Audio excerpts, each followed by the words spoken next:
Hello, Falava. It's me again, making my way up to Mount Rushmore. Oh yeah, my crazy trip for Memorial Day weekend, flying into Denver Saturday afternoon and road tripping up through Wyoming and into South Dakota. Nice drive, lots of fields. Okay, so this is basically pioneer country, dotted with evidence of those who trekked west with their oxen carts. You'll see Register Cliff where the strong carved their names when passing this way. It was the perfect time to travel because the weather was great and there were so few tourists, which left me with intermittent thoughts of being knocked off somewhere along the highway and CSI finding my bones scattered across the prairie. But anyways, a quick stop at Fort Laramie made me think of what these frontiersmen had to go through. And again, what's not mentioned is what the Native Americans had to deal with. Fort Laramie was a lonely and almost eerie place. Did you notice hardly anyone there? I walked around quickly, looking over my shoulder, taking pictures of a rabbit in a tree. There's no one here but ghosts. So back on the lonely, darkening highway. No one for hours. Then my car started to clinkety-clank with smoke coming from the hood. I had to pull over and it was already dark. No lights, no nothing. Then I heard footsteps. And I just had to stop freaking myself out. But what if that really happened? Never seen it before. Anyways, thank goodness for cruise control.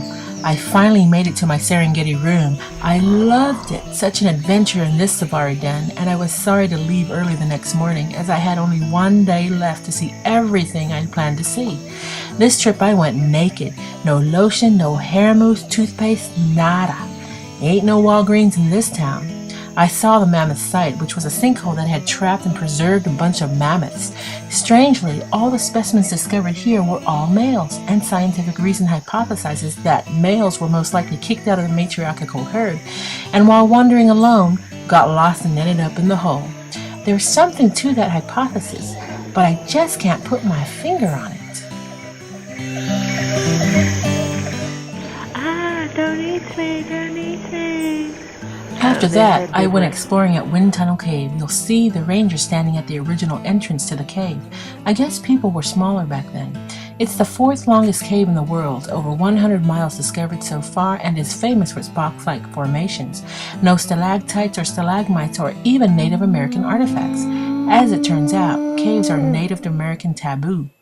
One explorer named one of his discoveries El Pupo, probably because he knew he wouldn't make it out on time. So back on the road I go. Last stop would be Mount Rushmore, and I was so excited.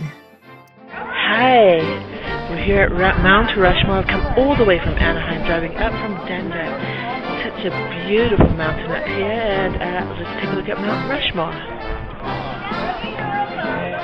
Yes, it's lovely. Yeah, so I've come hundreds of miles to see a disappointing mountain of fog. Or was it really that? I knew this was a special trip, and I felt my tummy rumble. My superhuman powers were awakening, and as I stared at the fog, my arm reached out as if to grab Washington's hair and pull it to the side. I could not believe what I was seeing. The fog had parted, and the four heads appeared, all cameras clicking, and not a moment too long, the fog closed in again amidst the sighing spectators. It was really a breathtaking moment. And so, after a very busy 2 days of mainly driving, I couldn't wait to get back home, lie in my own bed, and sleep the rest of the day away. BTW, check out the rainbow I caught.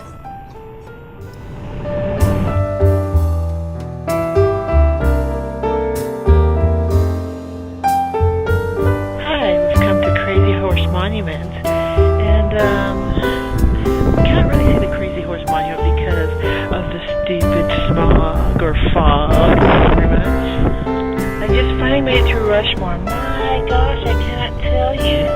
I had to wait for the fog to clear out, but I did it. I'm ready to go back to Denver, fly out tomorrow morning if I wake up on time. Okay, more driving. Okay, see if this primer pump is working or whatever it is. So I'm just gonna pump it.